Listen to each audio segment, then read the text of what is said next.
Maria Clara.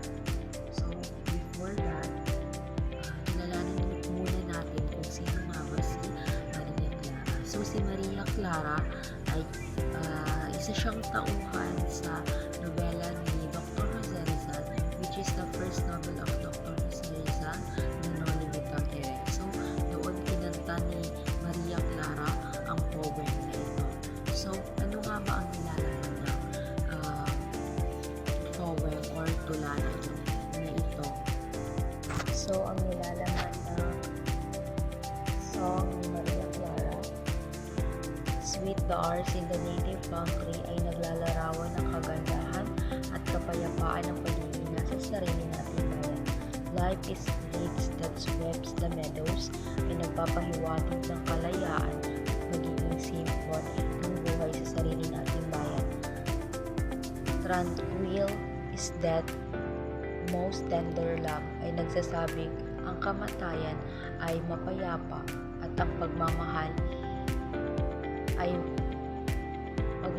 ang pinakamaganda sa lahat. Ito ay nagpapahiwatig ng pagiging masaya at mapayapa ng buhay sa sarili nating bayan. Warm kisses on the lips are playing as we awake to mother's face ay naglalarawan ng pagmamahal ng isang ina sa kanyang anak. Parang ang bawat halik ay nagdadala ng pag-ibig at pag-aalaga.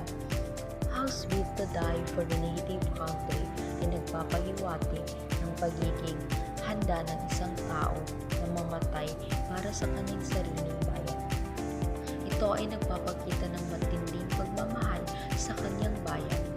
Death is a bridge for him who has no country, no mother, and no love, ay nagsasabing ang kamatayan ay mahirap kung wala kang sariling bayan, ina at pagmamahal.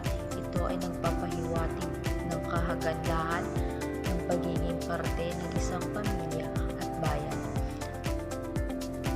Additionally, ipinapahayag ni Maria Clara ang kanyang pagmamahal at pagmamalasakit sa kanyang sariling bayan at kultura. So, ang poem na ito ay naglalarawan sa kanyang happiness and love na matatagpuan sa kanyang sariling bayan. Sa pamamagitan ng tula na ito na isinulat ni Dr. Jose Rizal, na ipapahayag dito yung importance ng pagmamahal sa sarili nating bayan. So si Maria Clara, binabalyo niya yung tamis at karanasan sa sarili niyang bayan. So overall, sa huli, ang tulang ito ay nagpapahiwatig ng sakit at pagkawalay ng mga tao na wala ng bayan, ina at pag-ibig.